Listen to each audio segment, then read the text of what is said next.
رفضت ملكي قلميسي جد حيون انقدا دبلت كاب فين دبلت بوتي إثيوبيا خيسا لفسيرو مدام هردوفي هيدان اينيوما جدو غليس قدت اومت تغراي راوچا جراچو دابت موتوموت غمتومني كومشين مرغنموما اولانان بيكسيس موتوما نوروي موهيدا جملا دلتوت روموتيف تغراي را موتوما ابي احمد انغدم تمبرالي فد جده دبلت كاب وراني همنت تغراي وران بلسغنا حليلو نجفنو فاچوسا كوماند بوستين لولتو تغراي بيكسيس خوبني والو تستغراي وراني بلسوم مرومو غودينا دسا برومو وران بلسغنا ربلسوم سمركاني حاليل لبومبي تخليس توغاندا كامبالا غدامو لوبو لميل نغانيا تدو مديسيتين غارين اسلاميك ستيت IS سنتولچجد حاليل لخناندو بوليسو ديدم توكو دبلكنا موت سدم چالايه مدان پرزيدانتين بياتي يووري مسيفيني آلو باجي چوجرا ودولا كيساتين طلعت للنجر ساداس كوداني تورب بركم لما فدم توكو بيا روبي بوتونو دوار طاف مدافن كنوتي درب بدبرت سندبارس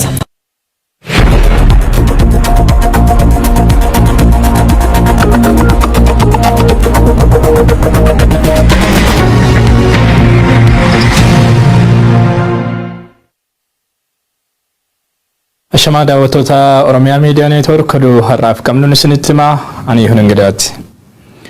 Aanaalee godina Baalee Bahaa Hongeer Rukute keessatti barattoonni barnoota isaanii dhaabaa akka jiran jiraattonni himan.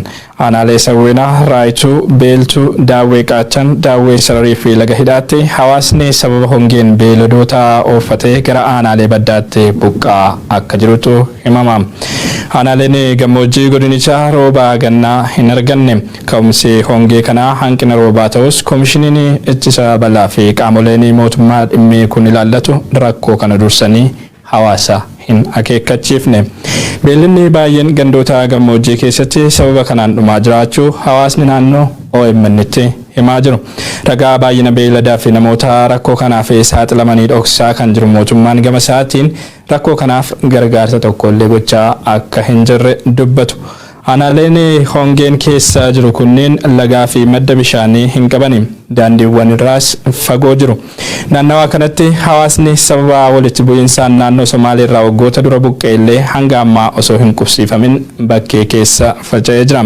Manneen barnootaa baay'eetti barattoonni nyaata dhabuun barnoota dhaabuuf dirqamaa jiru. Loon gabaa bahanii gatii hin baasan sababa kanaaf horsiisee bultoonni hedduun loon qabatanii gara baddaatti buqqa'uun ol godaanaa jiru. Godina Baalee Bahaa keessaa aanaa Daawwee Sarar keessaa ganda dikee.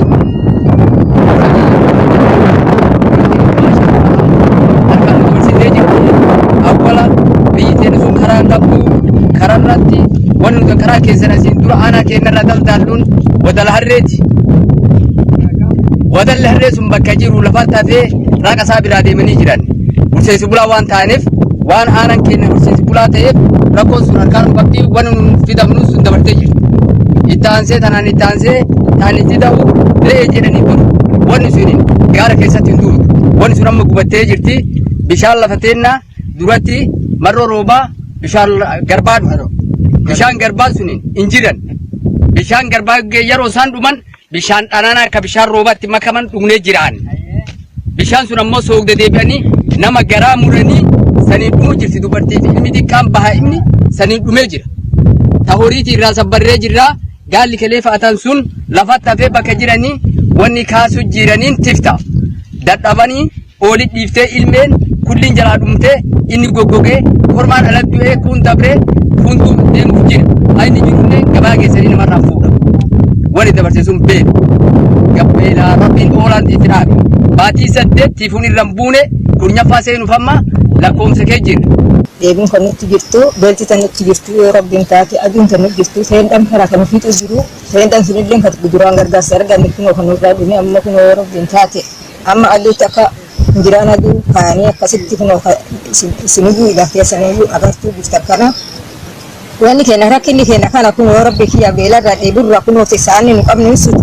Ola ganna kunoo rooba agamii nutti rooba horiin qabna kunoo kasin agartan kan akkan harreen takkattiin duuseta bishaaniin dhufu deebiin kan ufitti. Dantiin kunoo tanamaa tabeelaa kunoo Kan hendak ka dua udah dari sedap kan.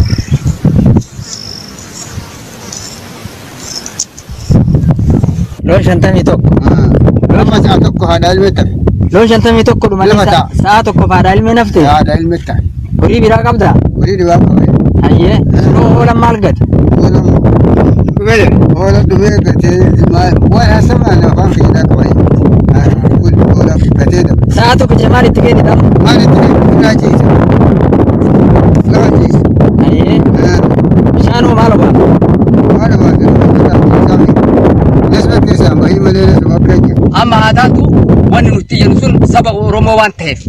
Sabni Oromoo sun yoo gurbaan nuti jiraate yoo makiinaa Oromoon qabaatte akka dafanii nu dhaqqaban bishaan namaatiin nyaata namaatiin sagalee horiitiin waan mirgi Oromoo keessatti argamuuf waan nu dhaqqabaniif saniif iyyannoo ta'e saniif dabarsinaa maala horii biraa deemne maala ilma namaa san akka nu dhaqqaban ilmoo namaa intalaaf gurbaa jagnichi wanni waan nu gaafatan hin jirtu hin amma dhufanii raayyaa ittisa biyyaa nu gaafachuu jiran namni suninu sinqii argatu malee wannumaan nu gaafatan hin jiran namni keenya sun gurra dhabee beelan doobee hayyuun dhabamee aalim dhabamee masjidni cufamee wanni kulliin biiroo mootummaa cufamtee wanni sun kulliin galmeen dhabamtee fataalee ala jirraa akka nu dhaqqabanii kanuma kan irraa bahe.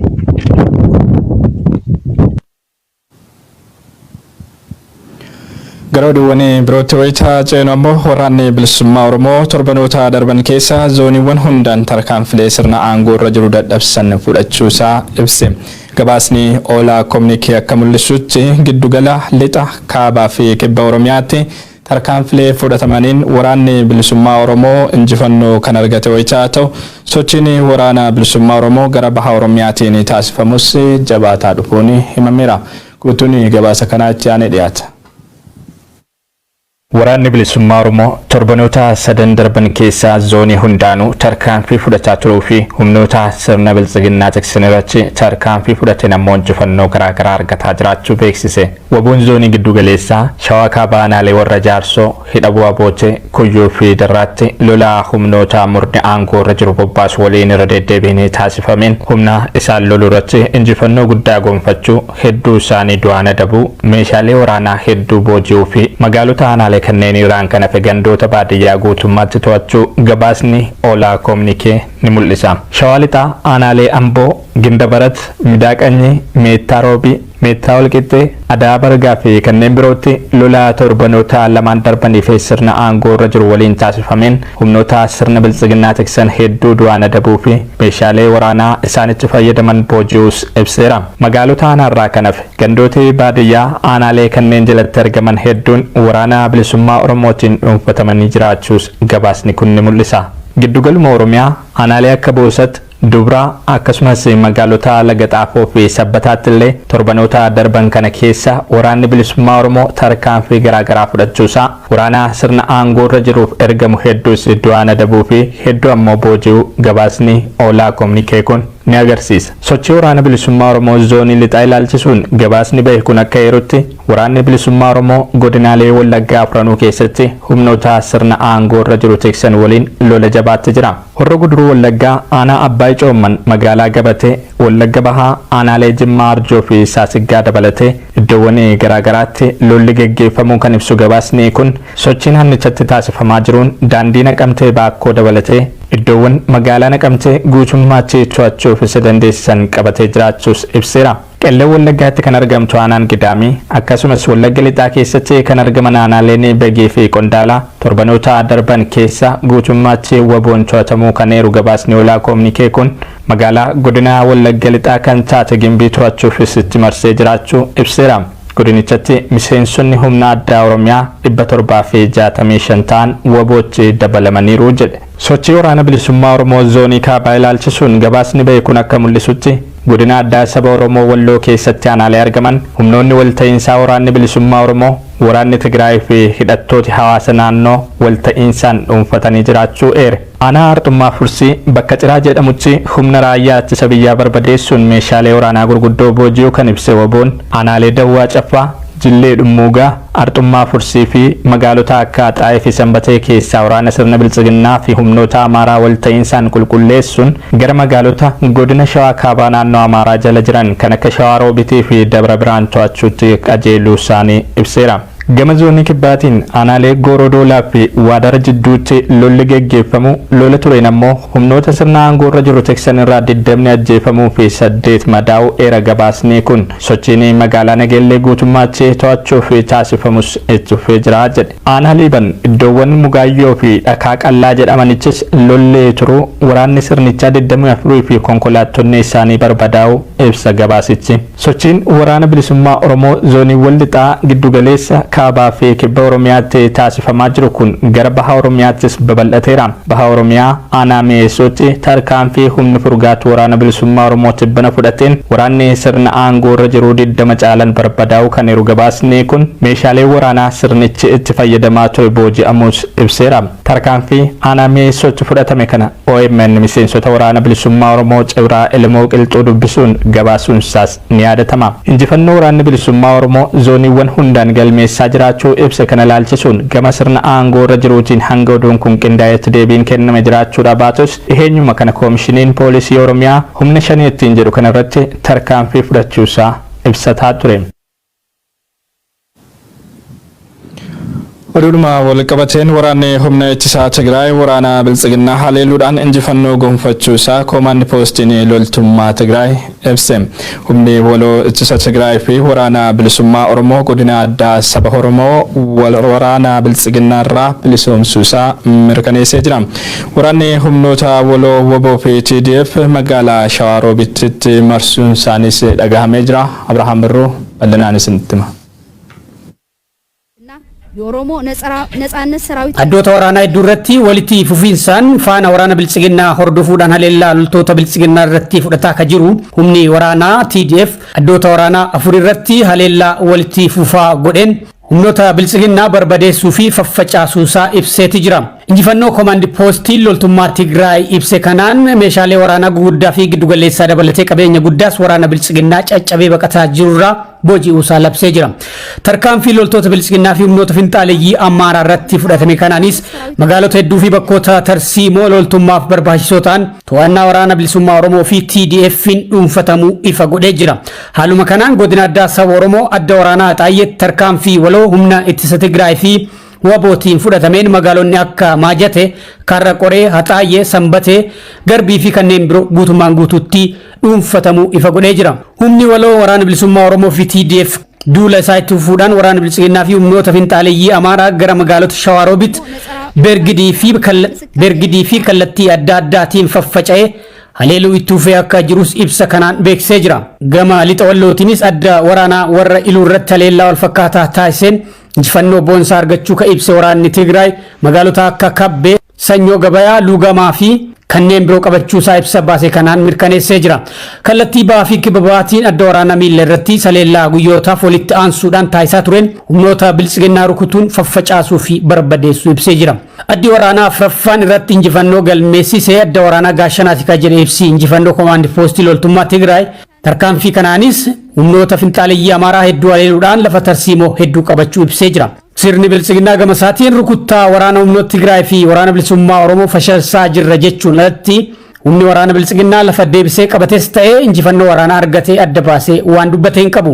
Odeessa waaree booda har'a dhuga'een waraanni waloo humnoota waraana bilisummaa Oromoo fi TDF magaalaa Shawaa Roobit marsuun dhaga'ame. Tibbana haleellaa qindaa'aa waraana biltsiginnaa fi humnoota finxaaleeyyii Amaaraa irratti fudhateen guutumatti godina addaa saba Oromoo kan qulqulleessu humni waloo waraana bilisummaa Oromoo fi TDF loltoota biltsiginnaa gara Shawaa Roobitii fi Dabra Siinaatti baqatan haleeluudhaan magaalaa Shawaa Roobit marsuun isaanii dhaga'amee jira.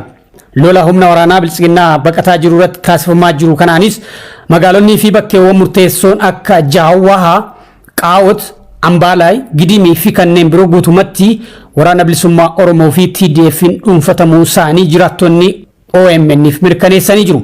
Waraanni bilisummaa Oromoo ibsa karaa dubbii himaasaa Odaa Tarbiitiin baaseen waraanni bilisummaa Oromoo fi TDF magaalaa Shawaa Roobit cinatti waraana biltsiginnaa haleelaa akka jiran mirkaneessee jira. Uummanni Oromoo godina addaa saba Oromoo waraana bilisummaa Oromoo fi humna ittisa Tigraayitti makamuudhaan deeggarsa gama hundaa taasisaa akka jiru maddeen keenya naannichaa dabaluun OMN itti himanii jiru. Bifuma wal fakkaatuun cunqursaa waraana Biltsiginnaa fi caasaa Finxaaleeyyii Amaaraa irraa kan bilisoome godinni addaa saba Oromoo caasaa bulchiinsaa sadarkaa hundatti ilmaan keenya diriirfataa jirraa jedhanii jiru. Waraanni Biltsiginnaa tibbana irra deddeebiin haleellaa xiyyaaraa fi diroonii magaalota Sanbatee fi Haxaayyee irratti taasisaa turus bu'aa tokko osoo hin buusiin yeroo ammaa magaalaa Shawaroobit keessaa baqataa jira.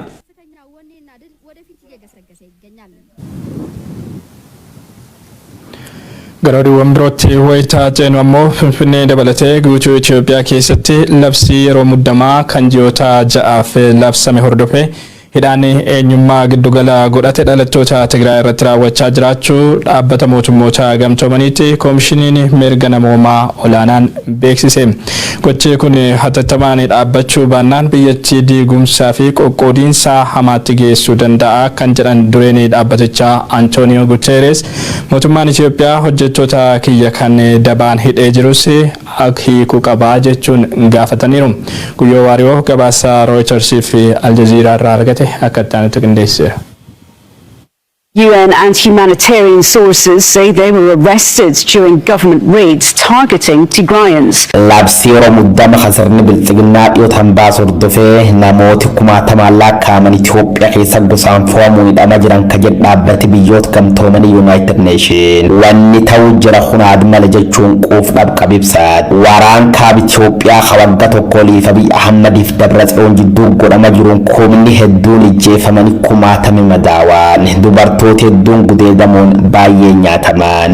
Abiy qondaaltota TPLF garijjeessuun kaan immoo baqatan. Waggoottan 27 booda biyyiti wayyaanee faan Maqalee weeraramuun 8 keessa marroon tamaara taat. Lafqeessii waraan labsabbaan gadaa waraan eebbisu. Bisheekii waraan bobbaas kamidiyaan biyyattii waraan leellisu. Itiyoophiyaan kabajilmaan nama mulquun gos nama gatuu jirti jedhan. Ethiopia declared a state of emergency earlier this month after rebellious forces from the northern Tigray region and their allies threatened to march on the capital. Waraan kaaba Itoophiyaa waggaa ol godhamuun humnittis Tigraay waraan bilisummaa Oromoo waliin ta'u magaalota naannoo Amaaraa hedduu dhuunfachuun malikeen Finfinnee jechuu hordofee mootummaan Abiy Ahmad uummata qulqulluu gaaga'uun hidhaan buuxe baasuu jira jedhan. Diinagdeen biyyattii qooba nageenyilleen furdaa biyyatti badhaafama Noobeelii Addis Ababaa waraanaan huqqattee waan bobbotti fakkaate aduun sidhiinaa waraabessisi nyaatee abamte humnaan dirre waraana geeffamu hanga waraan hidhatte lafee guutumatti biyyattii jiruun akka dhoofti maata. Finfinnee dabalate guutuu biyyattii keessa labsii yeroo muddama hajijaaf turtu jedham jalqabu hordofee hidhaan eenyummaa jiddu galeessa godhatu uummata nagaa irra raawwachaa jiraachuu koomishiniin mirga namoomaa Itoophiyaa beeksise ture. Tigree taanaan badde Oromoo taate Biltsiginnaa faarsuu baannaan nyaatamtee jedhu warri OMN armaan durtu beeza. Where the country says it will punish United Nations or African Union staff who break the law. Poolisiif qaamoleen nageenya gaafii tokko malee man kan keessa ta'u haga qabdasi hidhuun mirgi hin kennaminiif hin jiru. Kanaaf addunyaan guutuun soda nageenya irra haylamiilesii cuf godaansisuun biyya Abiy Ahmad Itoophiyaa keessa baqachuu irratti argama. Naannoo torbaan tokkinguun qof keessa namooti 60,000 caalan keessumatti immoo dhalattooti Tigraay jiblaan hidhama jira jedha dhaabbata biyyoota gamtoomanii koomishiniin mirga namoomaa gochi kun dhaabbachuu baannaan qoqqoodisaaf rakkoo hamtuuf biyyattii saaxil jechuun akeekachiisa. Waan dhibi lakkisaa hojii gargaarsa namooma tokkollee Itoophiyaa keessa dalaguu hin dandeenye jedha dhaabbati Guterres United Nation. Hojjettooti gargaarsati hedduun sababa dhalattoota Tigree ta'aniif dabaawwan na jala hidhamaniif warra hayyoo balleessa qabaatan raga qabatama waliin himachuu ta'uu baannaan hatattamaan kan gad lakkifamanii jechuun gaafachuu jira. The men with guns are bringing starvation once again to Ethiopia. Oduudhuma wal qabateen magaalota Finfinnee fi naannoo isheetti dhalattoota Oromoo sababa ilaalcha siyaasaa fi bakka dhalootaa isaanii adda fo'anii hidhuun itti fufee jiraachuu jiraattonni Finfinnee fi naannoo isheerraa OMN dubbise nutti himan. Labsiin yeroo muddamaa erga labsamee as magaalota Finfinnee, Buraayyuu, Sabbataa, Sulultaa fi Laga Xaafoo dabalatee iddoowwan garaagaraatti hidhaa fi dararaan sirni aangoorra jiru dhalattoota Oromoo gandaa fi ilaalcha siyaasaan qoqqooduu raawwatu hammaatee jiraachuu himaniiru. Dhalattoonni Oromoo waraqaan eenyummaa isaanii godinaalee Wallaggaa afran irraa dhufuu isaanii mul'isu isin shaneedha. Shanee waliin hidhata qabdu shanee deeggartuu jedhamuun battalumatti gara mana hidhaa geeffamuu kan jedhan maddeen odeeffannoo keenya. Sababa kanaan dhiibbaa jabaa jala jirra jedhu. Gama biroon namoonni miseensotaa fi deeggartoota adda bilisummaa Oromoo fi Koongireesii Federaalistii Oromoo ta'anis addatti irratti fuulleffatamuun hidhaa fi dararaa garaagaraa fi saaxilamaa jiraachuun ibsameera. Qondaallee siyaasaa Baa'oo Yaasoo Kabbabaa namoota siyaasaa tibbana qabamanii hidhaman keessaati. Odeeffannoon OMN qaqqabe akka mul'isutti qondaalli siyaasaa fi barreessaa Yaasoo Kabbabaa tibbana kitaaba haaraa maxxansiisuuf osoo sochiitti jiru magaalaa Finfinnee keessaa humna tikaa mootummaatiin butamee hidhameera. Namni kun kana duras waggoota 2 oliif hidhamee gadi lakkifamuunsaa waan yaadatamu. Gama biroon namoonni manneen hidhaa sirnichaa garaagaraatti hidhamanii jiran haalli qabeensa isaanii yaaddessaa ta'uutu himama. Magaalaa Finfinnee keessaa ji'oota muraasaan dura humnoota tikaatiin kan butame artist Daani'el Gammadaa yookaan Karadeemaa fi obboleessi isaa Yoonaas Gammadaa dabalatee namoonni yookaan dhalattoonni Oromoo 195 ta'an mana hidhaa dhiphoo godina Shawaa Lixaa aanaa Aadaa Bargaa magaalaa Incinniitti argamutti hidhamanii dararaa garaagaraa argaa jiraachuu OMN odeeffateera. Artist Daani'el yookaan Karadeemaa dabalatee namoonni mana hidhichaatti argaman iddoowwan garaagaraatti dararaa suukanneessaan erga irratti raawwatameen booda gara mana hidhaa Hincinnii geeffamuu isaanii haalli achitti isaan mudataa jirus hammaataa ta'uu fi mana murtiitti illee kan hin dhiyeeffamne ta'uu himameera. Haluma wal fakkaatuun hidhaa jumlaa dhalattoota Oromoo fi Tigraay irratti mootummaa Itiyoophiyaatiin raawwatamaa jiru akka balaaleffatu mootummaan Noorweey beeksise. Dhalattoonni Oromoo fi Tigraay daa'imman kichuu hanga maanguddoo buleeyyitti sababa eenyummaan hidhamaa jiru kan jedhu ibsi ministeera dantaa alaa Noorweey hidhamtoonni saffisaan mana murtiitti dhiyaachuun wanti yakkan beekamuu qabaa jedheera. Karaa biraatiin waraanni Itiyoophiyaa keessaa haal duree tokko malee dhaabbatee ulaan deeggarsa namoomaa akka banamu waamicha goonaa jedha ibsi mootummaa Noorweey kun.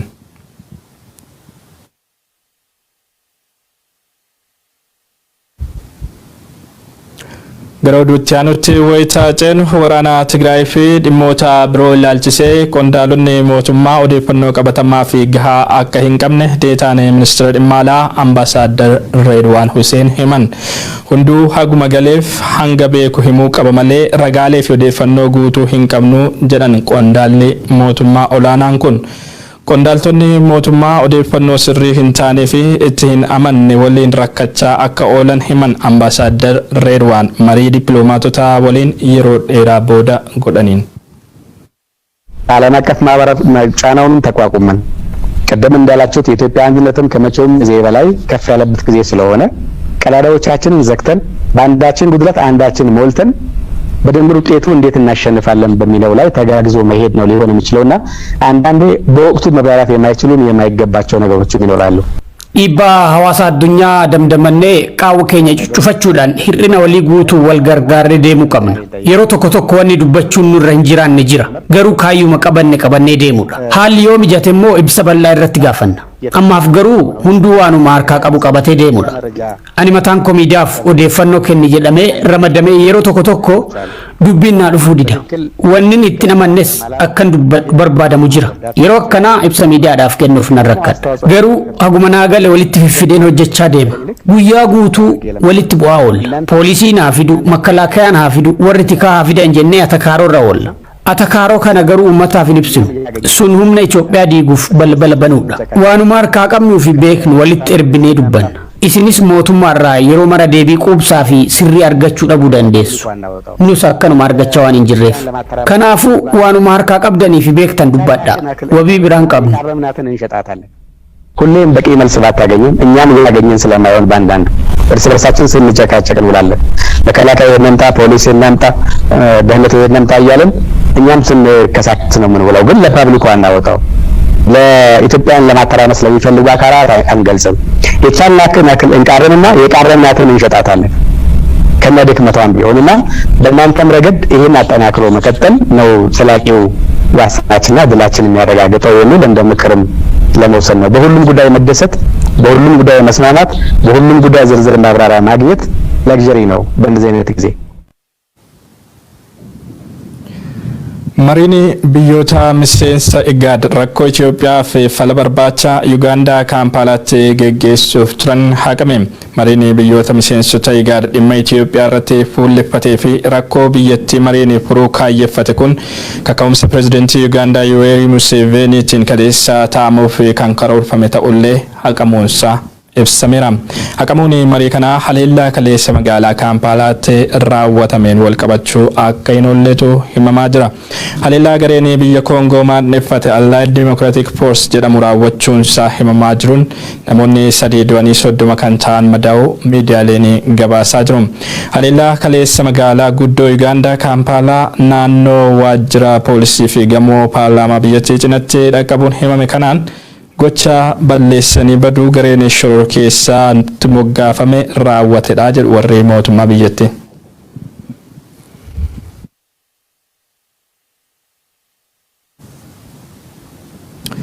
Oduudhuma walqabateen haleellaa boombii lama kan kibxata kaleessaa magaalaa guddoo Yuugaandaa Kaampaalaa keessatti dhuhuun lubbuu namoota 3 galaafatee 30 ol immoo madeesseef mootummaan biyyattii garee ADF jechuunis Allied Democratic Force kan baha Koongoo keessaa socho'u himatus ISIS gocha kana anatu raawwate jechuun itti gaafatamaa fudhateera. Yuugaandaatti haleellaa wal fakkaatu kan biroon raawwatamuu waan danda'uuf hojiin eegumsaa cimee kan itti fufe yommuu ta'u pirezidaantiin biyyattii Yoweri Museveni garee kana ni balleessinaa jechuun dhaadatan. Guyyoo Waariyoo balleessee isinitti hima. One blast took place near the parliament, with the other going off close to the city's police headquarters. Haleella bombii Khalid Uganda Kampala raasunnam sadifit ISIS sana darbatee jedhe. Haleella bombii lamma khibxat khaleessa magaal guddaa Uganda Kampala keessa baafachuun nam sadifit 30 madeessiteef mootummaan biyyattii garee ADF jechuun Allied Democratic Force khaba Koongoo keessa sochooti matullee ijoolleen Abu Ibrahim Al-Hashim Al-Quresh ISIS nu darbateen kijibina jechuusi miidiyaa isaanii Amaq News Agency waabeffachuun BBC Afrikaan gabaas ganam keessa naannoo sa'aatii 4 namni lama dhoqqeen oriyu bombii hudduu fi micciiruun seensu waajjira poolisiitiif buufata paarlaamaa biyyattii duratti bitti qabsiisuun nama baasan sadeessoo darbachuuf jette jennaan harka fashaleessin kajeddu dubbi himaan poolis biyyattii Fred Nagaa shoror keessitooti humnal dhibi tolfachuun ammalee nam fixuu waan dandeettuuf of eeggannoo jabduun lafeega jirjechuusaa Daily Mail barbaloom.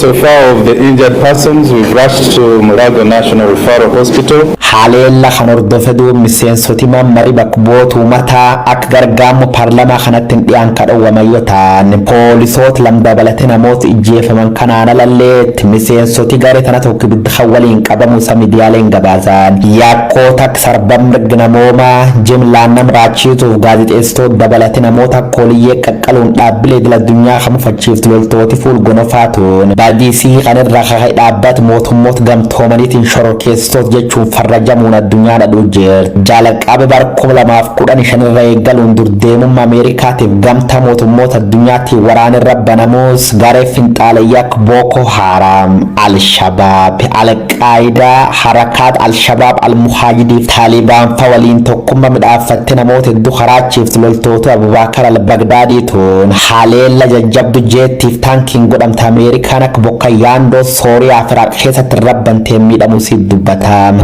Russia may have taken its place as target number 1 for ISIL.